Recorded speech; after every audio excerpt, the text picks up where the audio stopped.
Hello guys, कैसे हो? I hope सब ठीक होंगे। वैसे तो ठीक है। जैसे अपन बात करते हैं, अपना नेक्स्ट टॉपिक होगा। उसके बाद अपन बात करते हैं, जैसे अपना टॉपिक है फंजाई, नोमेनिकल्चर एंड बायोनोमिकल सिस्टम। और नोमेनिकल्चर का जो मतलब क्या होता है, कैसे मतलब बायोनोमिकल्चर क्या सिस्टम क्या होता है, उसके बारे में अपन बात करते हैं आज।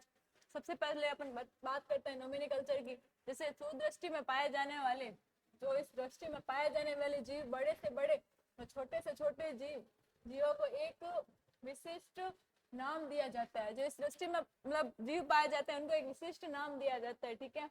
उसके बाद अगर अपन बात करते हैं तो यह नाम अनेक विभिन्न प्रत्येक स्थल आकार आदि में प्रचार किया जाता है, जिसमें न्यूमेरिकल्चर कहते हैं। उसके बाद बात करते हैं अपन बायोनोमिकल्चर सिस्टम की।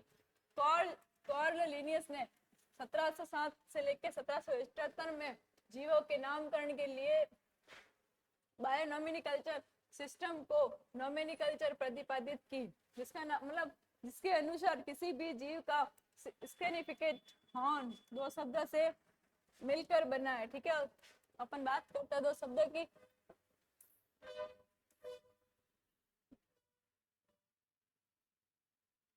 पहला शब्द क्या है? पहला शब्द है जीनस, दूसरा है स्पीसीज। ठीक है। इसका क्या है? पैथो पैरा और है इन्फेक्टेंशन। जीनस और स्पीसीज का बात करते हैं, किसी भी जीव को यह सिग्निफिकेशन हॉर्न अंतरराष्ट्रीय नामकरण पद्धति नियम के अनुसार दिए जाते हैं। ठीक है। उसके बाद अपन बात करते हैं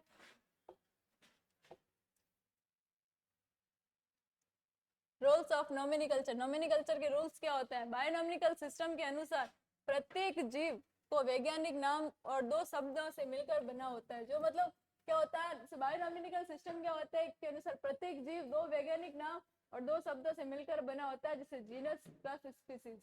ठीक है।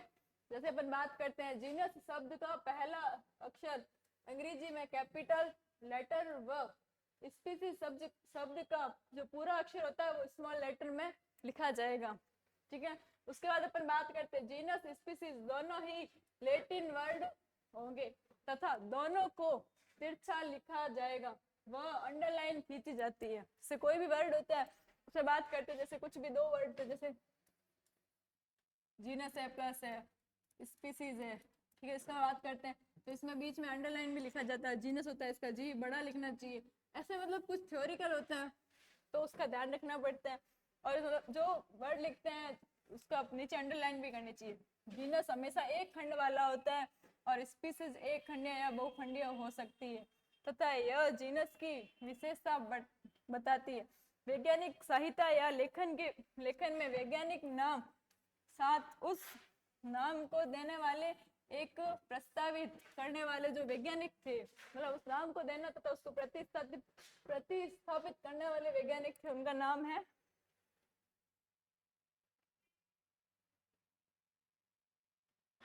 वैज्ञानिक का नाम भी लिखा जाता है। ठीक है। यदि जीव वैज्ञानिक नाम में कोई बदलाव किसी कारण से किया जाता है तो बदलाव करने वाले वैज्ञानिक का नाम पहले और उस मतलब पहले कोष्ठ में और उनके बाद में देने वाले वैज्ञानिक का नाम लिखा जाता है। ठीक है। उसके बाद अगर अपन बात करते हैं वैज्ञानिक नामों के लिए वरीयता नियम में तहत पहले जीनस और बाद में स्पीसीज के नाम ही सत्य रूप में माने जाते हैं। ठीक है। ठीक है। उसके बाद बात करते हैं किसी भी जीनस को वही नाम नहीं दिया जा सकता जो नाम किसी जीनस को पहले ही दिया जा चुका हो। उसके बाद बायोनोमिकल्चर सिस्टम में जीनस व स्पीसीज के साथ कई बार जीवों तथा सूक्ष्मतः विशेषताओं को स्थगित करने वाला तीसरा शब्द लिखा जाता है, जिसे वेरीफाई ऑफ स्पीसीज कहा जाता है। ठीक है। उसके बाद अपन और बात करते हैं। ठीक है। इसी में अपना नेक्स्ट टॉपिक और स्टार्ट होगा। ठीक है। वो अपने जीनस के बारे में बात कर ली, अपना नेक्स्ट टॉपिक स्टार्ट करने जा रहे हैं अपन। ठीक है। जैसे कि इसके अपन नेक्स्ट टॉपिक इसी में स्टार्ट करेंगे, जैसे बैक्टीरिया के बारे में। ठीक है। बैक्टीरिया क्या होता है, बैक्टीरिया के बारे में बात करेंगे।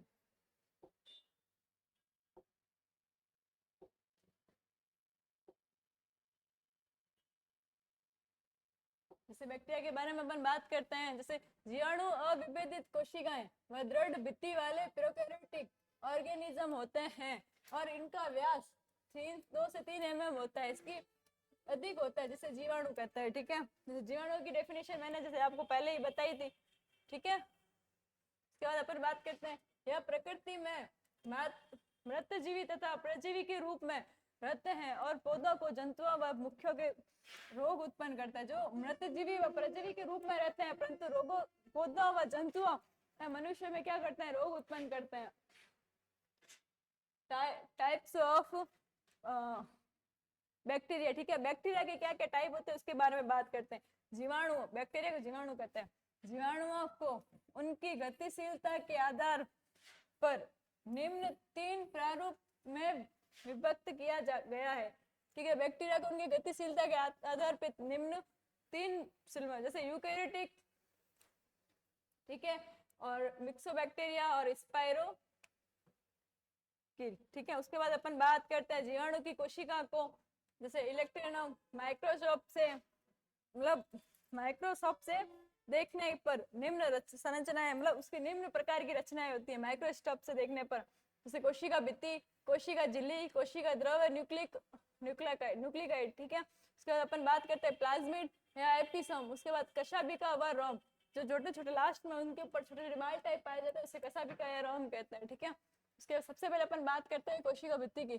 कोशिका भित्ति की बात करें तो इसमें कोशिका भित्ति सेल वॉल, जीवाणु कोशिका भित्ति चारों तरफ से एक मोटी तथा कठोर कोशिका की परत पाई जाती है और जिसे कोशिका भित्ति कहते हैं। ठीक है, जीवाणु कोशिका जो चारों तरफ एक मृत व कठोर मतलब परत पाई जाती है उसे कोशिका भित्ति कहते हैं। यह प्रतिकूल वातावरण में इनकी रचना करती है और इसकी कोशिका भित्ति पौधों की कोशिका भित्ति से विभिन्न होती है। ठीक है, उसके बाद बात करते हैं उच्च वर्गीय पौधे हैं शैवाल जिनकी कोशिका भित्ति सेल्यूलोज की बनी होती है तथा कवक जिसकी कोशिका भित्ति काइटिन की बनी होती है और इसके विपरीत बैक्टीरिया की सेल वॉल कणिकाएं होती है। ठीक है, उसके बाद अपन बात करते हैं कोशिका झिल्ली की सेल मेम्ब्रेन की बात करते हैं। ठीक है, इसमें जैसे कह सकते हैं जीवाणुओं की कोशिकाएं भित्ति के नीचे जीव द्रव में चारों तरफ पतली झिल्ली और के रूप में एक परत पाई जाती है। मतलब जीवाणुओं की कोशिका भित्ति होती है उसके नीचे जीव द्रव्य के चारों ओर, ठीक है, झिल्ली के रूप में एक परत पाई जाती है जिसे कोशिका झिल्ली कहते हैं और यह प्रोटीन तथा फास्फोलिपिड की बनी होती है। इसमें कोशिका द्रव्य यानी साइटोप्लाज्म, जो कोशिका देते साइटोप्लाज्म होता है वह जीवाणु कोशिका में प्लाज्मा झिल्ली के अंदर डीएनए तंतु को छोड़कर शेष बाकी कोशिका द्रव्य होती है। ठीक है, उसके बाद अपन बात करें जैसे कि कणिकाएं तथा पार्श्वदर्शक रचना के रूप में पाया जाता है और यह तथा लवणों व कार्बोहाइड्रेट, एमिनो अम्ल, वसा आदि का बना होता है जिसमें साइटोप्लाज्म कहते हैं। ठीक है, साइटोप्लाज्म की बात हुई, कोशिका झिल्ली को अपने देखा।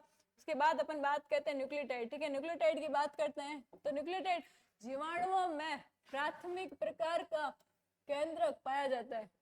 ठीक है, और जिसमें केंद्रक भित्ति तथा गुणसूत्र अथा होता है और इसमें न्यूक्लियोटाइड कहते हैं। इसके बाद प्लाज्मिड, एपिसोम। ठीक है, प्लाज्मिड की बात करते हैं तो उसी 2 जीवाणुओं में मुख्य डीएनए, ठीक है, और तंतु के अलावा कुछ स्वतंत्र छोटी अनुवांशिक इकाइयां भी पाई जाती है जिन्हें प्लाज्मिड कहते हैं। ठीक है, उसके बाद अपन बात करते हैं तो कशाभिक्रिया और रोम। जो रोम पाया जाता है मतलब किसी भी इसमें लास्ट में छोटे छोटे रोम टाइप दिखते हैं उसे रोम कहते हैं। बाला की टाइप संरचना होती है छोटी छोटी। चल जीवाणुओं की बात करते हैं अपन। ठीक है, चल जीवाणुओं में बड़े रोम के रूप में कशाभिकाएं पाई जाती है जो 4 से 5 यू लंबी होती है। तो कशाभिका जैसे अपन बात करते हैं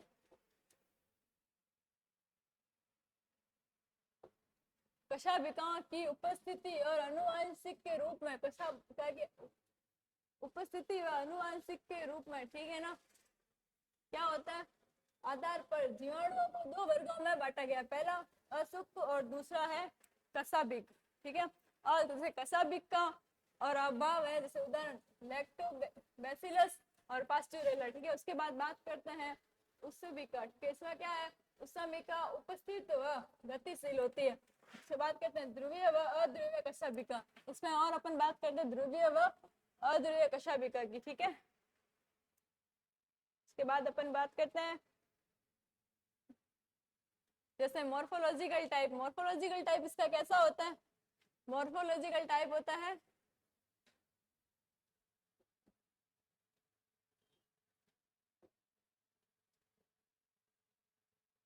मॉर्फोलॉजिकल टाइप जैसे सबसे पहले गोलाकार, गोलाकार बात करते हैं ग्रीक और कॉकस गोल नाम, ठीक है। इसका होता है ग्रीक भाषा का, यह विभिन्न प्रकार के अरेंजमेंट में ग्रुप दिखाते हैं, मतलब अरेंजमेंट ग्रुप दिखाते हैं। इसमें क्या होता है मोनोस्कोस और डिप्लेरोकोस और स्टेप्टोकोस, टेट्रोडोसियल और स्कोसेनियल और स्टेप हाइलोकोस। इसमें क्या होता है जैसे गोलाणु जो गोलाणु होता है संतुलित रूप में एकल रूप में पाए जाते हैं, और इसमें गोलाणु दो संरचना में जोड़ी में पाए जाते हैं, और इसमें क्या होता है गोलाणु आपस में जुड़कर श्रृंखला के रूप में पाए जाते हैं, और ये दो सतही पर चार संख्या के रूप में होते हैं। गोलाकार 4 से 8 से 6 की संख्या में प्रबल के रूप में पाई जाती है। अंगूर के गुच्छे की जैसी अंगूर होता है उसके गुच्छे जैसे लटकाई होती है। उसके बाद अपन और बात करते हैं, ठीक है। उसके बाद बात करते हैं संकालक अवध की और दंडाणु की, ठीक है। इसमें क्या होता है ग्रीक भाषा का होता है, और इसमें छोटी राड या दंड जैसे उस टाइप का होता है, और यह सीधा बेलनाकार होती है, और इसमें भी विभिन्न प्रकार की अरेंजमेंट ऑफ ग्रुप पाए जाते हैं, ठीक है।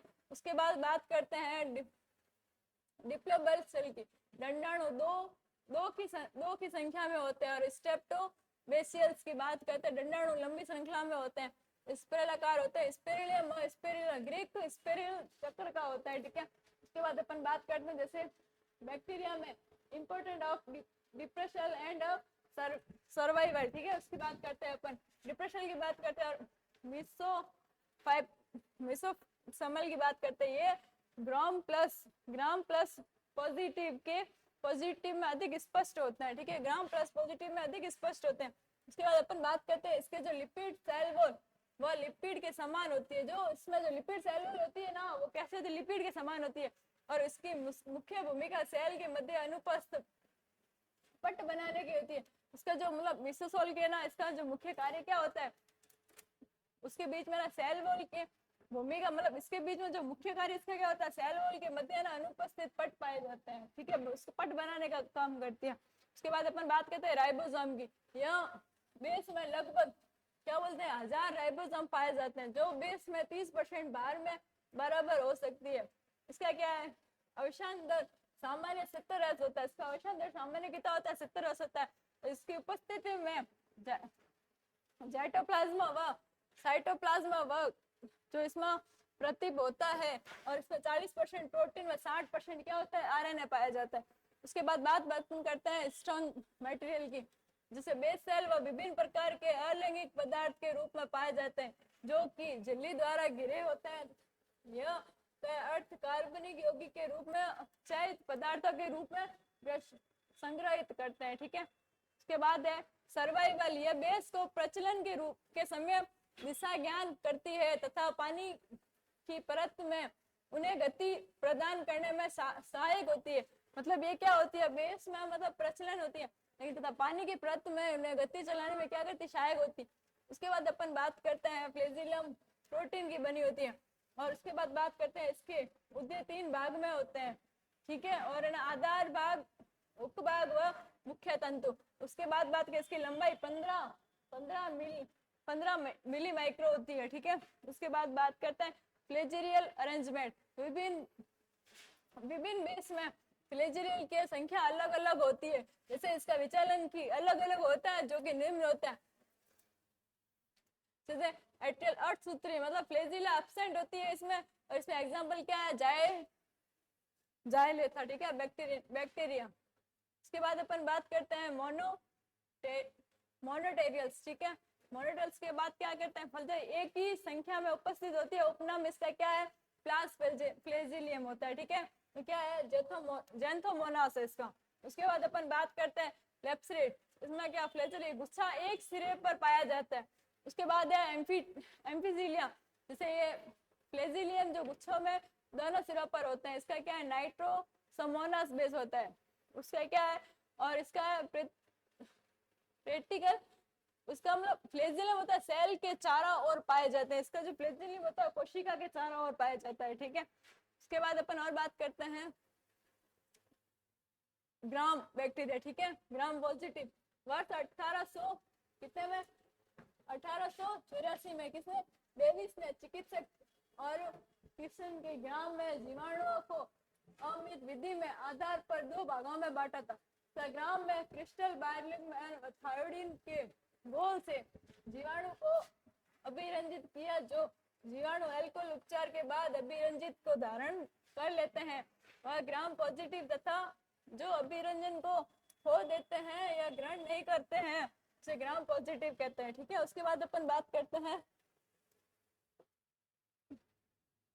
ग्राम पॉजिटिव की मतलब ग्राम पॉजिटिव की भित्ति समांगी होती है, ठीक है। उसके बाद जिसमें 85% या अधिक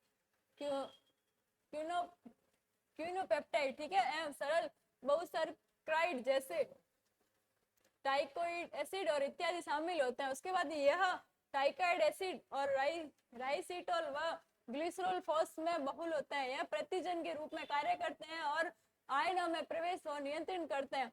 ग्राम पॉजिटिव जीवाणु जो कोशिका भित्ति मोटी 25 से 30 यूएम की होती है और इसका शुष्क भार, इसका जो मतलब शुष्क भार कोशिका होता है वो संपूर्ण भार 20 से 40 होता है, 40% होता है। इसमें 20 से 80 पेप्टाइड और ग्लाइकिन तथा बहुत कम मात्रा में प्रोटीन व बहुसैकराइड होते हैं और बाह्य भित्ति में टाइकाइड अम्ल होते हैं। यह जीवाणु पेनिलिज्म जो पेनिजिलियम होता है ना, पेनिजिलियम में नष्ट हो जाते हैं, ठीक है।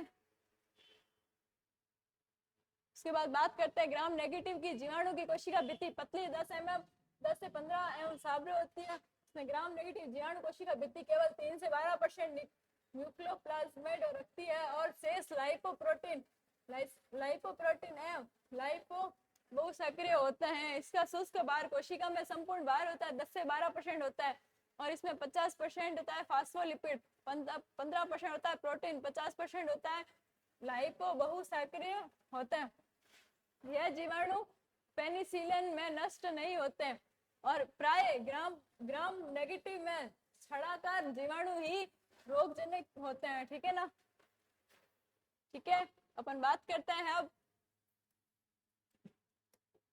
आज की क्लास अपन यही करते हैं, अपनी पैथोलॉजी आज यही खत्म होती है, ठीक है दोस्तों। Thank you. क्लास अच्छी लगी तो लाइक करें, कमेंट करें, शेयर करें एंड सब्सक्राइब करें और अच्छे से क्लासें देखें। आई होप सारी क्लासें आपको अच्छे से समझ में आएगी और सभी क्लासों का कंटेंट अच्छा दे रखा है, अच्छे से पढ़ के अच्छे से करवाया गया है सारा कुछ, और इसके लिए सारा कुछ आपको ध्यान में रखना है और अच्छे से पीडीएफ पढ़ो, क्लास को अच्छे से शेयर करो, बहुत ज़्यादा सपोर्ट और आपका प्यार मिले, बस ऐसा साथ बना रहे आपका। थैंक यू दोस्तों।